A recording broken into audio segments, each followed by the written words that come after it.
अस्सलामुअलैकुम। आज एक इम्पोर्टेंट प्रोग्राम सोल्व करेंगे। सबसे पहले हम स्टेटमेंट को पढ़ेंगे, इसकी प्रॉब्लम समझेंगे, उसका लॉजिक बनाएंगे, फिर इन स्टेटमेंट को समझेंगे।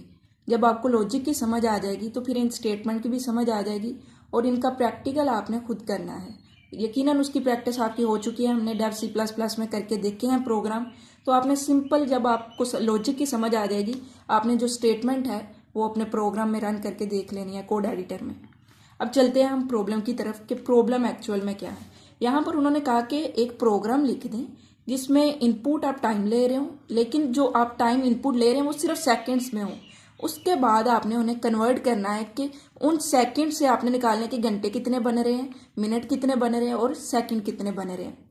अगर हम इसे थोड़ी सी एग्जाम्पल के साथ लेकर चले, यानी आप अपने एक दोस्त के पास गए, वो स्टडी कर रहा था काफ़ी देर से। आपने उससे पूछा कि कितना टाइम हो गया तुम्हें स्टडी करते हुए या बैठ के पढ़ते हुए। उसने कहा कि मुझे 5300 सेकंड हुए। उससे सिर्फ सेकंड की समझ है, और जैसे ही उसने आपको कहा कि मुझे 5300 सेकंड हो चुके हैं पढ़ते हुए, तो क्या आपको समझ आ गई कि कितना एक्चुअल में टाइम हो चुका है उसे पढ़ते हुए। तो आप क्या करेंगे, आप उन्हें घंटे में, मिनट में और सेकंड में कन्वर्ट करेंगे ताकि आपको समझ आ जाए। तो यहाँ पर हम उसी का लॉजिक बनाएंगे कि अगर कोई आपका ऐसा दोस्त है जो आपको सिर्फ सेकंड में बता रहा है कि इतना टाइम हो चुका है मुझे पढ़ते हुए, और आप चाह रहे हैं कि मुझे समझ आ जाए कि कितने एक्चुअल में से घंटे या मिनट हो चुके हैं पढ़ते हुए, तो हम आज उसकी प्रैक्टिस करते हैं, उसका लॉजिक बनाते हैं। तो प्रॉब्लम क्या है? प्रॉब्लम यह है कि जो आपका दोस्त है वो आपको घंटे में टाइम नहीं बता रहा, वो बता रहा है कि भाई मेरा जो टाइम है ना, यानी जो टाइम गिवन है या इनपुट है, सबसे पहले हम यही देखते हैं कि हमें गिवन क्या है, हमारे पास इनपुट क्या है, तो वो टाइम है। लेकिन प्रॉब्लम यह है कि उसने जो टाइम बताया है वो सिर्फ सेकंड्स में बताया है। अब जो टाइम सिर्फ सेकंड में है, इसको हमने किस में कन्वर्ट करना है कि हमें समझ आ जाए कि इसके घंटे कितने हो चुके हैं। इसके अलावा हम ये देखेंगे घंटे के बाद मिनट कितने बचे और सेकंड कितने बचे। ठीक है, तो सबसे पहले ये सेकंड हमारे पास मौजूद होने चाहिए। तो फर्ज करें कि आपने यूजर से पूछा, आपने जो प्रोग्राम बनाना है, अब हम प्रोग्राम की तरफ वापस आ जाते हैं प्रॉब्लम से। तो आपने एक प्रोग्राम बनाना है, तो सबसे पहले आप क्या पूछेंगे, यूजर से पूछेंगे कि सेकंड एंटर करो। तो इसका मतलब यूजर क्या कर देगा, इनपुट कर देगा। तो फर्स्ट स्टेप में हमारे पास सेकंड आ जाएंगे, लेकिन जो सेकंड वो एंटर करेगा उसे हम स्टोर किस में करेंगे, तो यकीनन सेकंड नाम का हम वेरिएबल बना लेंगे। तो जो ये वेरिएबल बनाएंगे इसके अंदर वो वैल्यू स्टोर हो जाएगी जो यूजर एंटर करेगा। अब हम क्या करेंगे, जो वेरिएबल में वैल्यू स्टोर है उसको पकड़ेंगे और उस वैल्यू से हम घंटे भी फाइंड करेंगे। अब जब हम घंटे फाइंड करेंगे तो यकीनन घंटे की कोई वैल्यू आएगी, यानी हमारे पास जो आर होगा उसकी कोई ना कोई वैल्यू आएगी। अब जो ये वैल्यू है इसको भी तो कहीं ना कहीं स्टोर करना है ना हमने, तो इस वैल्यू को हम कहाँ पे स्टोर करेंगे, यानी हम इस नाम का एक वेरिएबल बनाएंगे। जब हम इसका वेरिएबल बना लेंगे तो उसके अंदर हमारे घंटे की वैल्यू स्टोर हो जाएगी। फिर हमें मिनट भी तो फाइंड करने हैं ना, तो मिनट को फाइंड करने के लिए भी हम क्या बनाएंगे, एक वेरिएबल बनाएंगे जिसके अंदर मिनट की वैल्यू सेव हो जाएगी, क्योंकि हमने बाद में शो भी तो कराना है ना कि घंटे कितने हैं, मिनट कितने हैं। तो जो घंटा निकलेगा उसकी वैल्यू निकलेगी वो इस वेरिएबल में स्टोर कर देंगे, जो मिनट की वैल्यू निकलेगी वो इस वेरिएबल में स्टोर कर देंगे। इसी तरह फिर जो हमारे पास लास्ट में सेकंड बचेंगे वो आप अलग से वेरिएबल लेके भी स्टोर कर सकते हैं, या फिर एक्चुअल में इसी सेकंड्स की वैल्यू कम होती जाएगी और लास्ट पे सिर्फ जो रिमेंडिंग हमारे पास सेकंड आएंगे वो रह जाएंगे।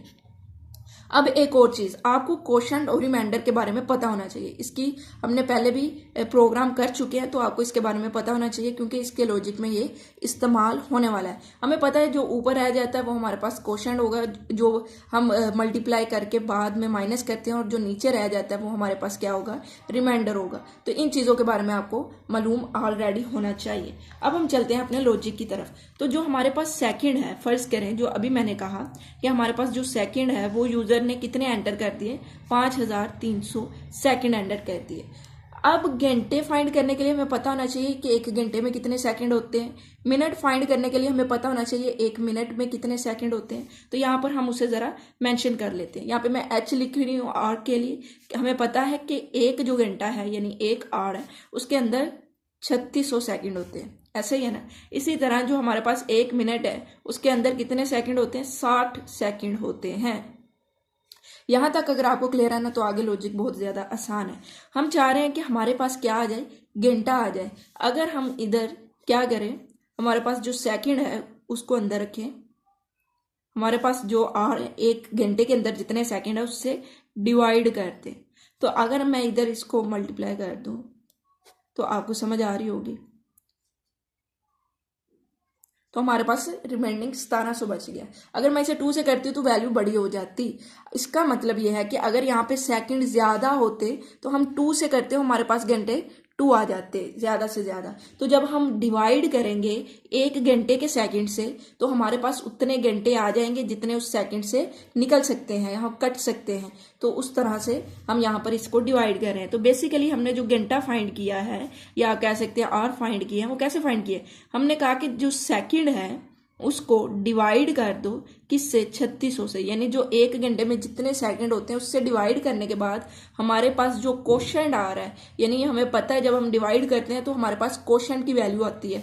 तो यहाँ पर जो क्वोशंट की वैल्यू आ चुकी है वो घंटे को असाइन हो जाएगी। उसके बाद अगर मैं बात करूं कि अब हम ये चाह रहे हैं कि ये वाले सेकंड तो निकल गए, 1 घंटे के सेकंड जो थे वो सारे के सारे निकल गए और हमारे पास रिमेंडिंग सेकंड बच चुके हैं। अब सिर्फ ये वाले सेकंड हम इस्तेमाल करने वाले हैं। तो हम चाह रहे हैं कि ये वैल्यू कहीं ना कहीं सेव हो जाए, तो हम सेकंड के अंदर ही वैल्यू सेव करेंगे। हम कहेंगे जो सेकंड है उसके अंदर आप वैल्यू ये कर दो कि जब हमने सेकंड को डिवाइड किया था तो उसका जो मोड है, यानी उसका जो रिमाइंडर है, हमें पता है जो रिमाइंडर होता है वो मॉडुलस ऑपरेटर से हम फाइंड करते हैं। जब हमने उसको 3600 के साथ उसका जो मोड ले रहे हैं, यानी उसका जो रिमाइंडर ले रहे हैं, ये वाली वैल्यू अब सेकंड के अंदर क्या हो जानी चाहिए, असाइन हो जानी चाहिए। तो इस वक्त सेकंड के अंदर 5300 नहीं रहा, इस वक्त सेकंड के अंदर क्या वैल्यू आ चुकी है, 1700 आ चुकी है।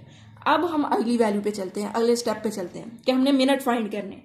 तो मिनट भी हम कैसे फाइंड करेंगे कि जो सेकंड है, 1 सेकंड के अंदर कितने, 1 मिनट के अंदर कितने सेकंड होते हैं, 60 होते हैं। तो 60 से उससे क्या कर दें, डिवाइड कर दें। तो यहाँ पर डिवाइड करके देख लेते हैं तो हमारे पास कितने सेकंड की वैल्यू है, क्या हमारे पास 5300 है, नहीं, क्योंकि यहाँ पर असाइन हो चुका है। इसका मतलब जो पहली वैल्यू थी वो रिमूव होगी, वेरिएबल में टेम्परेरी स्टोर होती है, जो नई वैल्यू है 1700 वो सेव हो चुकी है। तो यहाँ पर हम क्या अब लिखेंगे, 1700 है और डिवाइड किससे किया, 60 से। 60 को आप 2800 से ज़रब देंगे तो आपके पास 1680 आ जाएगा और इसके बाद अगर आप इसको माइनस करें तो आपके पास 20 आ जाएगा। अब ज़रा देखिएगा कि हमारे पास जो क्वोशंट है, यानी डिवाइड करने पर जो वैल्यू आई है वो 28 है। तो इसका मतलब जो 28 है वो मिनट को असाइन हो जाएगा, एम नाम के वेरिएबल के अंदर वो वैल्यू सेव हो जाएगी। तो हमारे पास जो मिनट आ चुके हैं वो 28 आ चुके हैं। अब हम चाह रहे हैं कि जो हमारे पास जो सेकंड की वैल्यू है, वो जो रिमेंडिंग सेकंड है वो आ जाए। तो यहाँ पर हम सेकंड और उसका मॉडुलस लेंगे किसके साथ, 60 के साथ, क्योंकि हमें पता है 1 मिनट में 60 सेकंड होते हैं। तो हमने कहा कि जब हम एक मॉडुलस ले रहे हैं, यानी जो रिमाइंडर बच रहा है सेकंड को 60 से डिवाइड करने पर जो रिमाइंडर बच रहा है वो वैल्यू सेकंड को असाइन कर दो, तो इस बार उसको 20 असाइन हो जाएंगे। तो यहाँ पर सेकंड की वैल्यू, एम की वैल्यू यहाँ पे 28 होगी, सेकंड की वैल्यू यहाँ पे कितनी हो चुकी है, 20 हो चुकी है। आप इस तरह से ही लॉजिक बनाएंगे। आपने मल्टीप्लाई करना है, कैलकुलेशन करनी है और उसको ड्राई रन करके देखना है कि क्या मेरा जो लॉजिक है वो सही से काम कर रहा है। तो यहाँ पर जो हमने किया है वो हमारा लॉजिक बिल्कुल सही से काम कर रहा है। तो हम क्या करेंगे आगे, फिर एंड पे हम कहेंगे कि ये लो हमारे पास जो वैल्यूज़ हैं वो क्या है, आर में, मिनट में और सेकंड में। हम कहेंगे ये एच है, उसके बाद हम एम लिख देंगे, सेकंड लिख देंगे। अब क्या होगा, एच नाम के वेरिएबल में जो वैल्यू स्टोर होगी वो इसमें आ जाएगी, एम नाम के वेरिएबल में वैल्यू जो स्टोर होगी वो यहाँ पे शो हो जाएगी और सेकंड नाम के वेरिएबल में जो वैल्यू स्टोर हो रही होगी वो यहाँ पर शो हो जाएगी। तो इस तरह हम आसानी से क्या कर सकते हैं, लॉजिक बना सकते हैं। अब एक और चीज़ कि अगर आप चाह रहे हैं कि ये सेकंड उतने के उतने रहें, ठीक है, आप चाह रहे हैं कि मैं शो करवाना चाह रहा हूं कि इतने सेकंड एंटर किए गए थे और इतने उसके ये बन चुके हैं, इस तरह से तो वो वैल्यू रिमूव होगी जो एंटर की गई थी। तो आप क्या करेंगे, आप स्टार्ट में एक और वेरिएबल ले लें। आप कह सकते हैं कि ई सेकंड, यानी एंटर किए गए सेकंड बराबर है सेकंड के। तो इस जगह पर स्टार्ट पे ही आप क्या करें, जो वैल्यू एंटर की गई है यूजर ने जो एंटर कर दी है सेकंड, वो इस नाम के वेरिएबल के अंदर स्टोर होगी, ठीक है। अब इस वेरिएबल को आपने नहीं छेड़ना। आप एंड पे कह सकते हैं कि ये वैल्यू एंटर की गई थी और ये वाले अब हमने कैलकुलेट कर लिए हैं। इतनी आपको मेरे ख्याल में अच्छे से समझ आ चुकी होगी। कोई भी क्वेश्चन होगा, कहीं पे समझ नहीं आई तो आप कमेंट कर सकते हैं। इसके अलावा मेरा व्हाट्सएप ग्रुप है, मैं उसका लिंक दे दूंगी, आपने उसे लाजमी से ज्वाइन कर लेना है। वहाँ पर आप क्वेश्चन कर सकते हैं मुझसे, क्योंकि वहाँ पर ईजिली मैं वॉइस मैसेज के ज़रिए भी आपको समझा सकती हूँ और भी तरीके होते हैं, या मैं कोई आपको रेफरेंस दे सकती हूँ या फिर नया लॉजिक बना के उसकी पिक सेंड कर सकती हूँ, तो व्हाट्सएप ग्रुप में ज़्यादा अच्छे से लर्निंग हो जाती है। अब हम चलते हैं अपने वापस प्रोग्राम की तरफ। तो यहाँ पे देखिए ये वाला सिंटैक्स हमने नहीं लिखना होता, आपको अच्छे से समझ है इसकी कि हमने hash include iOS stream using name space std इस तरह से लिखना होता है। उसकी हमने शुरू में मैंने इसलिए प्रैक्टिस करवाई थी कि जब मैं फोकस करूँ सिर्फ लॉजिक पे तो आपकी जो प्रैक्टिकल है वो आप खुद से कर सकें। उसके बाद यहाँ पर इस बॉडी के अंदर हम आते हैं और अपना लॉजिक बनाया हुआ यहाँ पर स्टेटमेंट के थ्रू लिख देते हैं। तो सबसे पहले हमने क्या किया, हमने वेरिएबल ले लिए, सेकेंड का ले लिया, एस का ले लिया, मिनट का ले लिया एंड आर का ले लिया। ओके, तो यहाँ पर हम क्या कह रहे हैं, वेरिएबल ले रहे हैं ताकि जो वैल्यू है इन वेरिएबल के अंदर हम लिख सकें। उसके बाद जो भी यूजर एंटर कह रहा है सेकंड्स, वो सेकंड्स हमने यहाँ पर इनपुट ले लिया। हमने सबसे पहले यूजर को कहा कि तुम सेकंड एंटर करो, जब वो सेकंड एंटर कर रहा है तो हम चाह रहे हैं कि वो सेकंड नाम के वेरिएबल के अंदर जाके स्टोर हो जाए, SEC नाम के वेरिएबल के अंदर स्टोर हो जाए। उसके बाद हमने अपना जितने भी घंटे हैं उसका एक लॉजिक बनाया था कि 3600 से डिवाइड करेंगे तो हमारे पास जो घंटे हैं ना वो आ जाएंगे। अगर वैल्यू बड़ी होगी तो 3602 से मल्टीप्लाई हो सकता है, 300 हो सकता है, तो इसका मतलब जो क्वोशंट होगा वो हमारे पास क्या आ जाएंगे, घंटे आ जाएंगे। उसके बाद जो सेकंड है, जो उसका रिमाइंडर बचेगा वो हम सेकंड के अंदर रख देंगे। फिर एंड पे हमने क्या कहा, हमने कहा जो हमारे पास क्या है, मिनट है और जो उसके सेकंड है जितने भी रिमाइंडिंग बच चुके हैं, क्योंकि अब इसके अंदर रिमाइंडिंग 1700 बचा था वो स्टोर हो चुका था, तो जो 1700 है उसको डिवाइड कर दो 60 से तो हमारे पास मिनट आ जाएंगे। इसी तरह जब उसका रिमाइंडर बच जाएगा वो हमारे पास सेकंड आ जाएंगे। यहाँ पर इन्होंने एस नाम का नया वेरिएबल दिया है, अगर आप इसे सिंपल इसी वेरिएबल के अंदर दोबारा से असाइन कर दें वैल्यू तो बिल्कुल वैसे ही लॉजिक चलेगा, सेम वैसे ही चलेगा, कोई मसला नहीं होने वाला। तो यहाँ पर आप सिर्फ सेकंड ही ले सकते हैं। उसके बाद आप यहाँ पे इस तरह से इसे शो करवा सकते हैं कि सबसे पहले डबल कोड में आपने कहा कि भाई जो आर है, मिनट है, सेकंड है, मैं इस तरतीब से शो करवाने वाला हूँ। उसके बाद सिर्फ आपने एच की वैल्यू शो करवाई, इसके अंदर जो वैल्यू वो शो होगी क्योंकि ये डबल कोड में नहीं है, ये एक वेरिएबल है, इसके अंदर जो वैल्यू होगी वो शो होने वाली है। अगर ये डबल कोड में लिखा गया होता तो सिर्फ एच शो होता, तो यहाँ पर एम की वैल्यू शो हो जाएगी, एच की शो हो जाएगी। अब हल्की सी उन्होंने स्पेस दे के डबल कोट्स यहाँ पे लिखे हैं ताकि डबल कोट्स ने दरअसल ये वाले पॉइंट उन्होंने बना दिए ताकि एच और उसके बाद 2 पॉइंट शो, फिर अगली मिनट की वैल्यू शो हो जाए, फिर उसके बाद सेकंड की वैल्यू शो हो जाए। तो इस तरह से उन्होंने लॉजिक बनाया। अब यहाँ पर यह भी हो सकता था कि आप कहते हैं सी आउट, यूजर ने जो एंटर किए हैं वो सेकंड इतने हैं, तो उसके लिए आप क्या कर सकते थे, एक नया वेरिएबल ई सेकंड नाम से ले और ई सेकंड नाम का यानी एंटर जो सेकंड किया यूजर ने उसको आप क्या कर देंगे, यहाँ पे एंटर, यहाँ पे जो वैल्यू आ चुकी है सेकंड की, उसके बाद आप एक और स्टेटमेंट लिख सकते हैं कि जो ई सेकंड है वो हमारे पास सेकंड के बराबर है, यानी जो यूजर ने सेकंड एंटर किए। तो इसके अंदर जो 5300 है वो सेव रहेगा। उसके बाद आपने इसको नहीं छेड़ना ई सेकंड वाले को, और यहाँ पर आप कह सकते हैं सी आउट ई सेकंड एंटर यूजर ई सेकंड। उसके बाद आप कह सकते हैं कि आफ्टर, जब हमने उसे कन्वर्ट कर दिया और मिनट में, तो ये वाले बन चुके हैं। तो इस तरह से आप अपने कोड को मजीद एफिशिएंट और ज़्यादा अच्छा बना सकते हैं।